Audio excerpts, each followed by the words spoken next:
This week, someone sent me a Oneness Pentecostal sermon that I found to be particularly cultic. It is manipulative and full of control, and I want to use the BITE model, which is a tool from Dr. Stephen Hassan, which is used to identify cults, to break this sermon down so that you can apply this tool in your world. We're going to look at 4 clips here, and I apologize for the length of this video. There's just too much grossness in this sermon to cut down. And as always, I will link to the full sermon in the comments. What happens every time somebody walks away from God? Somebody walks away from a man of God, or somebody disconnects from fellowship, or says, I don't want to, I don't like that. I'm not going to be seen with that. I'll tell you what happens. No one's ever good enough. No one's ever holy enough, because there's something on the inside of you that's growing in your forehead. There's something that's growing on you. And you think everybody else is the problem, but really you're the problem.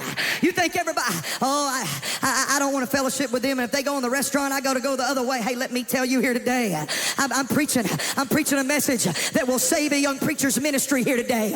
Come on, you got to make up your mind. I'm about to find me some people. I'm about to find me some people that can latch on to me. I'm about to find me a pastor, and I'm about to give him full veto power in my life, because I don't want to end up on an island. Notice the call for full veto power. He's telling individuals to surrender their personal autonomy to a preacher who will be able to make the decisions for them, or at least override the decisions. This gives up any sense of personal autonomy, and it hands it over to the group, essentially making it much more difficult for anyone to leave should they want to. And I ran around to the front and I lifted up my hands. And right there, God filled her with the baptism of the Holy Ghost. She began to speak with other tongues as the Spirit gave the utterance. Her daddy wasn't a preacher. Her mama wasn't a preacher. Come on, their life had been surrounded by false doctrine, but God had his eye on a girl. Oh, God have mercy. Hey, let me preach to you here today. God so drastically changed her. God so drastically changed her desires. God so drastically changed her identity. Hear me, that in one weekend she threw away all her blue jeans. In one weekend she threw away all her jewelry. She threw away all her makeup. She said, I'm going to do this thing with everything I can. Hear me. When we begin to date and we later begin to talk marriage, she said, Taylor, don't even buy me a ring. I'm not going to wear it. I wouldn't wear it because I gave up my jewelry. That is one hell of a weekend makeover. This push for complete comprehensive changes in someone's personal appearance has nothing to do with spiritual transformation, but it has everything to do with forced uniformity.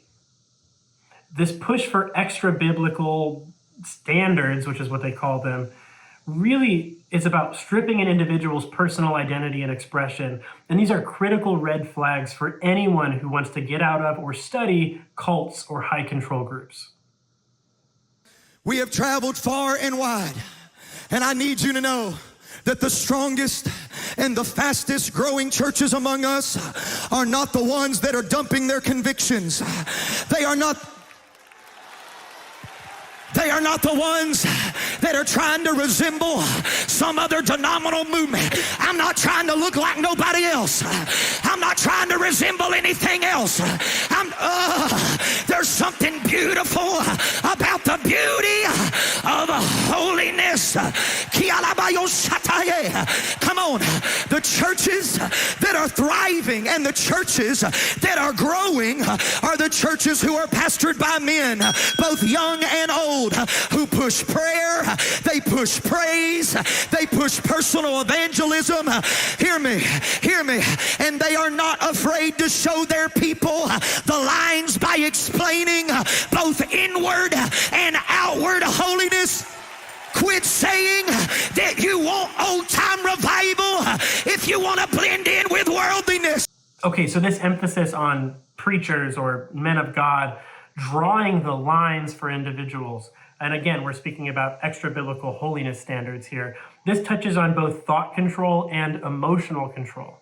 See, it's not just about controlling the actions of these individuals, but it's also about shaping the framework of their beliefs and instilling fear about overstepping these lines. These tactics stifle independent thinking, and they create an environment where questioning this fake reality is essentially failing spiritually. This creates a lovely hedge for leaders where they don't have to worry too much about questions. Don't just get mad and walk away from a man of God. Hear me, they don't get mad and walk away from a man of God because God's not good.